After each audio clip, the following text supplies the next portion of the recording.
This is insane. So this one school's cafeteria used real silverware, actual metal forks, knives, and metal spoons. And every day after lunch, kids are supposed to take the silverware and put it in these tubs right next to the garbage can so the school can wash them. But over the course of like 5 months, the school began noticing their supply of spoons was dwindling. What in the world is happening to our spoons? The lunch staff thought the kids were accidentally throwing these spoons in the garbage. So they began making announcements and posters. Attention students, make sure you put the silverware back in the tubs. Don't throw them away. But it didn't stop. You're missing hundreds more spoons now, guys. Hundreds! Nobody had any clue what the heck was happening because it wasn't a whole school issue. It was one kid. Every day at lunch, he would pocket a spoon, or 2, or 3, but never more than 4 a day. Not for a plan or a prank, he was just like collecting them. I like spoons. He kept them inside his locker, in a flimsy grocery bag hanging from the hook. Months go by, the bag gets heavier and heavier. The plastic grocery bag stretches thinner and thinner. Then one morning before first period, as the hallway is packed and it's loud, he swings open his locker and the bag finally gives out. It rips straight down the middle and hundreds of metal spoons start pouring out of his locker onto the floor.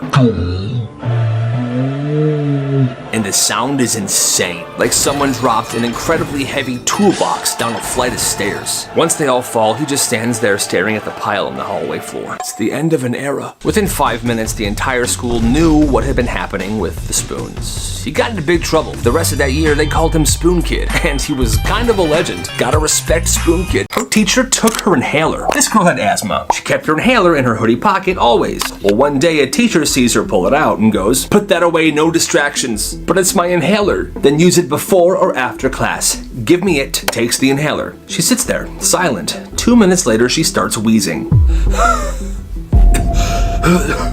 It gets worse. She's having trouble breathing now.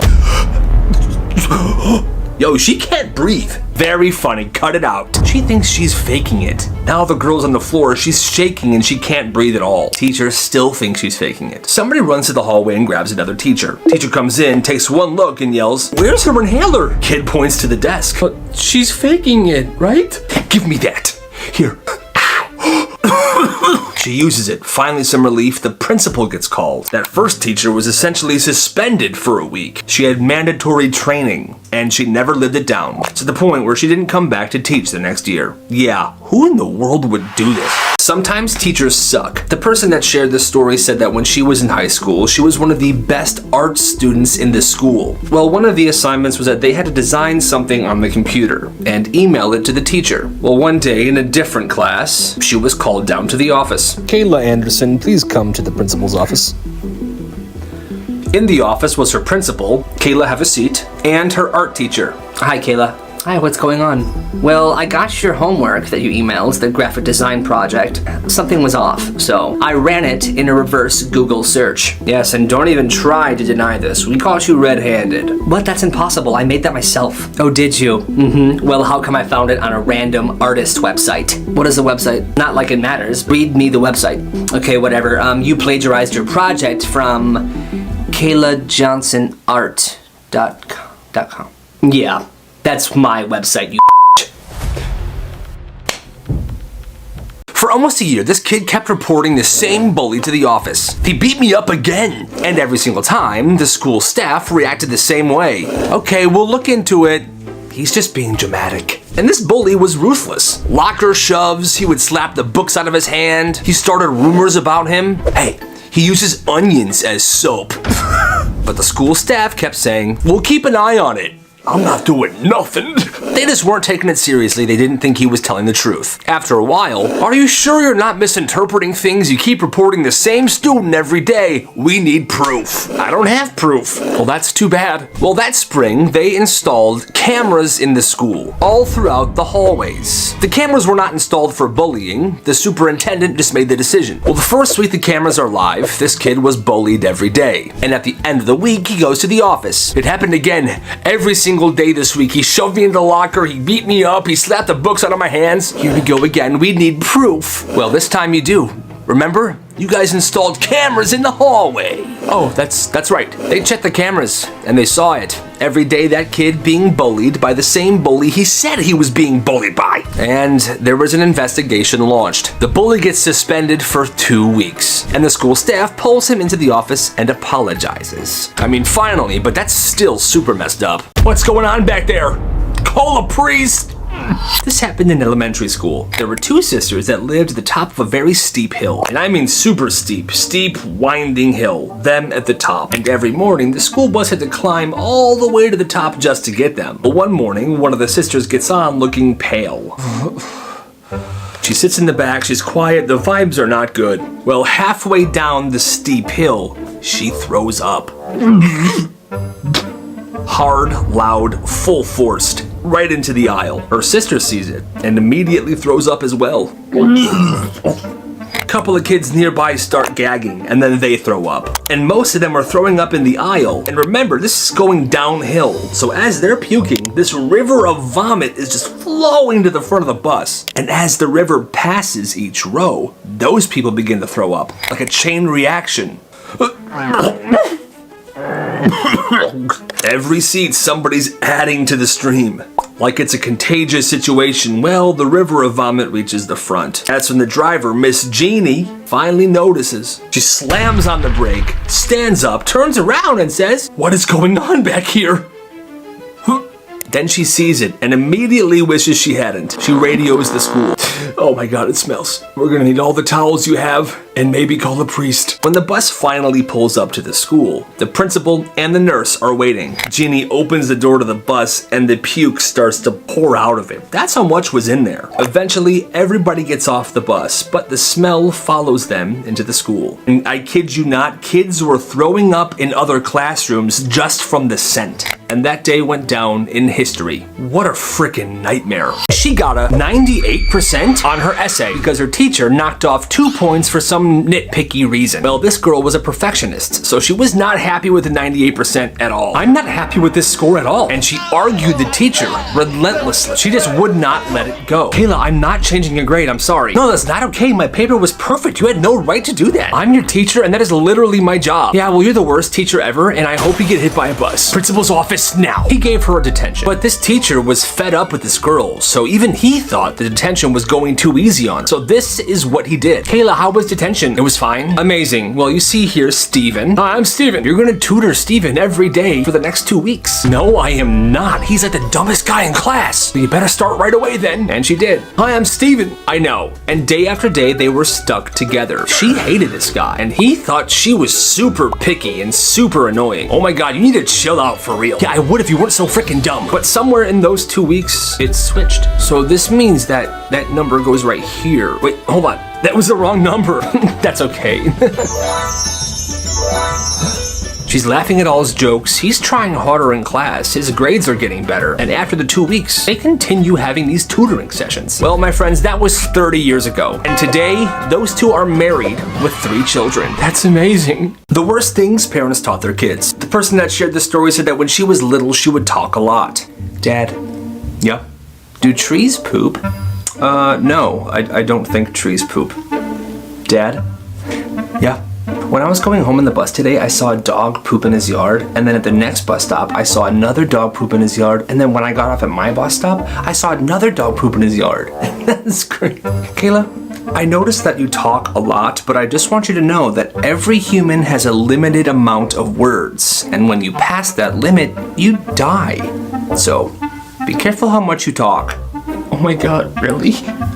"Yeah. Now, shh." She said for years after that, she refused to talk, even to her teachers. Her parents eventually told her that that was a lie. That's crazy. This kid's mom is sus. The person that shared this story said that his friend's mom wouldn't let them watch SpongeBob. "Hey, we should watch some SpongeBob." No. My mom will get so mad. "Dude, she's in the other room. Like, it's just SpongeBob. She's not gonna get that mad."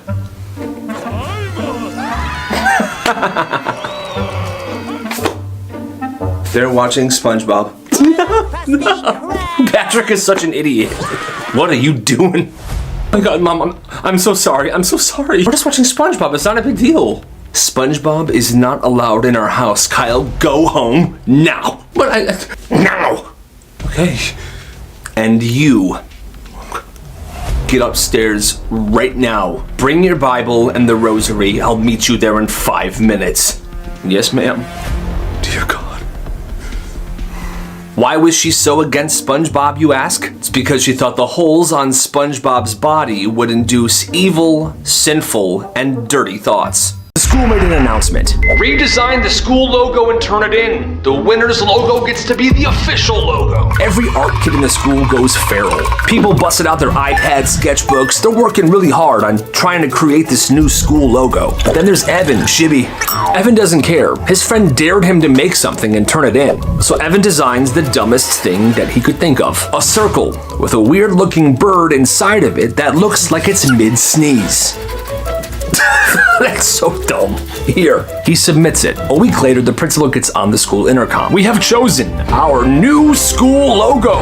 Everyone report to the gym. Everyone goes to the gym. Everyone's eager to see whose logo made it. They did a countdown. 3, 2, 1. And then they projected it. It's Evan's frickin' doodle. The bird, the circle, the sneeze. The whole gym goes dead silent. And then everybody erupts. Bro's a genius. Yo, Evan cooked. Make him class president. Teachers are clapping. They print it out on shirts. It's being sold at the sports games. It's on the website. It's on the gym floor. This logo is everywhere. And Evan becomes an absolute frickin' legend. I'm a frickin' legend. What you gonna do about it, huh? This school had a policy, no fighting back. Didn't matter who started it. If you defended yourself, you were just as guilty. So this kid's at recess. Suddenly, a group of kids grabs him, and one of them just starts beating on him. You're a freaking loser, man. It was kind of during winter time, so this kid had puffy gloves and a jacket on. It wasn't too bad, but it still hurt. Well, what does this guy do? He kicks the bully off of him and gets up. Instantly, the both of them get sent to the office. And what's the verdict? Well, you both used violence. He was hitting me. Just because you're a loser. Doesn't matter, you still retaliated. You're just as guilty. The same year, a different kid gets suspended for doing the exact same thing. So he asks the school, what am I supposed to do, just sit there and take it? The school goes, no, you use your words. Oh right, because what are you gonna say? Oh, excuse me, I want to kindly ask you to stop punching me in the face, please. Give me an absolute break. The teacher asks a question. Class, what's the biggest number that exists? A kid raises his hand. Numbers don't end. They go on forever. The teacher's like, no, that's stupid. No, it's the truth. No, it's not, and I'll prove it to you. The teacher then grabs a calculator and starts hammering the number 9 until the screen fills up. There, you see? That's as big of a number as it gets. This kid's like, you're dumb. That doesn't make any sense. That's just how many 9s fit into this small calculator. Are you talking back to me? No, I'm just telling you.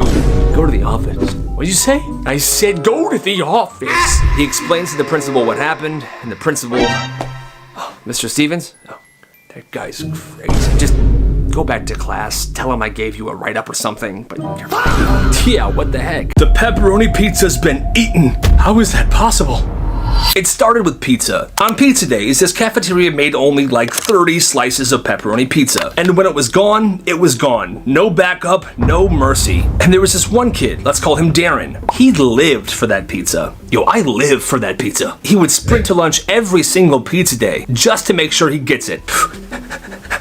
Oh, yes. But one pizza day, he got to lunch a little late. And when he got to the front of the line, it's gone? Oh, man. Just cheese left. He was mad, but he held it in. The next pizza day, he left for lunch even earlier. He was jogging to the cafeteria, practically. I'm gonna get it this time. And again, gone. 2 pizza days in a row gone before he even got there. On the next pizza day, just as the lunch bell was ringing, the fire alarm went off. The whole school evacuated. They were pretty sure it was a standard fire drill. It took about 30 minutes to clear. All right, single file line, everybody out of the school, just to drill. Come on. Now, like I said, this happened right before lunch even started. But when they came back in, the lunch ladies noticed that somebody ate the pepperoni pizza. How is that possible? The pepperoni tray was supposed to be sealed. The full pan, it was half gone. Well, they were obviously super curious as to where this pizza went, so they checked the cameras. Darren, in the cafeteria alone, helping himself to a tray of pepperoni while the entire school was outside. The footage had a timestamp. 12:02. That's 2 minutes after the fire alarm went off. He was suspended on the spot, and there were rumors about legal charges. But nobody knows what really happened because the kid actually never came back to that school. All we know is Darren got his pizza. But at what cost?